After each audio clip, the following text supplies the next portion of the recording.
O estado indecente da Estrada Nacional 540, a arteria que conecta Lugo con Ourense, que hoxe se convirte en un peligro constante para quen a pisa. Isto non é un simple problema de infraestructura, isto é unha negligencia grave, isto é un desprecio á ciudadanía. Levamos 3 anos con promesas incumplidas, 3 anos con titulares valeiros e anuncios que nunca se transforman en feitos. Cada fochanca é unha ameaza, cada metro deteriorado multiplica o risco de accidente. Isto non vai de incomodidades, vai de vidas. Exiximos con total contundencia unha reparación inmediata e integral da Vía Nacional 540. A nosa paciencia rematou.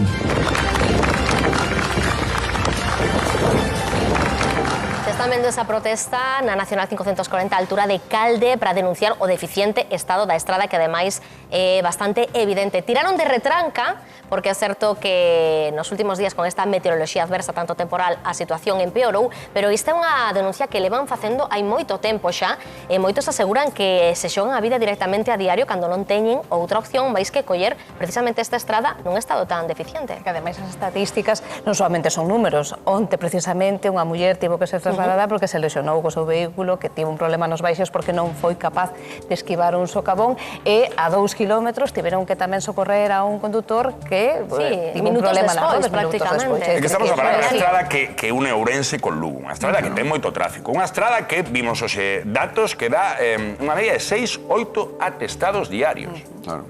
E que para moitos non hai unha estrada opcional, é dicir, falaban desa arteria que conecta porque é verdade que moitos teñen que coller obrigatoriamente esa estrada, non teñen unha alternativa, entón están un pouco abocados a xogarse a vida na... Como eles din, non é de agora, que efectivamente está chovendo moito e todas as estradas da comunidade se están deteriorando. A de Santiago-Coruña, Nacional 550, está nun estado tamén lamentable. É tremendo, a altura do Concello de Oroso, e vai a peor, porque estamos falando de estradas que levan tempo protestando polo seu estado e con tanta auga que temos nos últimos días, digamos que se vai deteriorando progresivamente dun xeito exponencial. Solamente hai que ver como están as nosas cidades, as estradas, que Santiago está cheo de fochancas, pero que está pasando o mesmo noutras cidades. Por qué? Porque o mantemento foi insuficiente e agora, con tanta auga, desfanse, literalmente desfanse. Problemas. Falamos de que os principais afectados son os usuarios, pero tamén as vítimas desta situación serían os propios comerciantes da zona que aseguran que le van acusado unha perda dun 40% do seu negocio habitual porque moita xente xa non, por non ter que acceder a través desta estrada, non acude a ese lugar a facer as súas compras e demais. Así que cada vez máis persoas afectadas que reivindican, por favor, que alguén se faga cargo desta situación. Bueno, unhas protestas convocadas pola asociación Xuntos por Lugo. Alberto Rodríguez é o seu presidente e esta tarde temos liña directa con el. Moi boa tarde, Alberto. Moi boa tarde. Falábamos aquí de que os temporais efectivamente agravaron toda a situación, pero que o problema xa ven de moi atrás, non? O problema xa ven polo menos de hai 3 anos que está totalmente en ruínas esta estrada, van facendo parches, pero realmente a estrada está totalmente, o asfalto totalmente degradado e deteriorado. Alberto, cales son os puntos ou o punto que está en peor estado? O máis perigoso? Os máis peligrosos, mira, podría che enumerar no municipio de Lugo, dende o kilómetro 0, que prácticamente, ata o kilómetro 15, 10 máis que no municipio de Lugo. Para adiante, indistintamente. Despois, no kilómetro 25 está en moi mal estado. De feito, ayer houve unha persona ferida respecto ao mal estado da vía.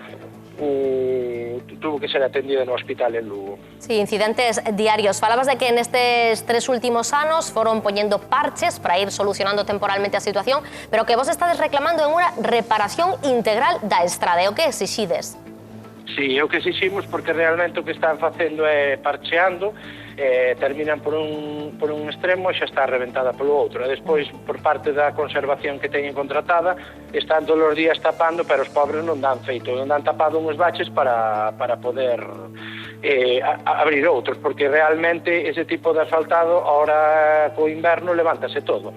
Están aplicando un día e ao día seguinte xa está todo roto. É terrible, porque ao fin e ao cabo tamén é gasto que despois non ten unha efectividade. Falamos de 6 a 8 atestados diarios, e non só os accidentes que provoca. Eu entendo que o estado dos propios vehículos pois se verá afectado e habrá moita xente que non empregue esta estrada se ten outra alternativa. Sí, mira, eu falando con comerciantes que están ao pé da estrada, dicen que viron reducidos o tráfico un 40%, gasoliñeiras, os distintos negocios de hostelería están reducindo significativamente os seus ingresos debido ao mal estado, porque moitos dos usuarios buscan outros tipos de alternativas, como pode ser por Monforte, corredor Lugo-Monforte, ou para Santiago, pois pola autovía A54. Son danos colaterais, digamos, desta situación, claro. Alberto, entendo que ides seguir movilizados, non?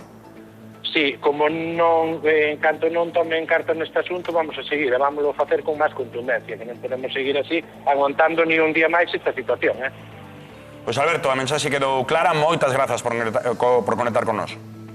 Moitas gracias a vos por darme visibilidade. Unha aperta para Alberto e para todos os veciños que se xuntaron para esta conversa. Ben, imos conectar agora coa compañeira Patricia Bet para que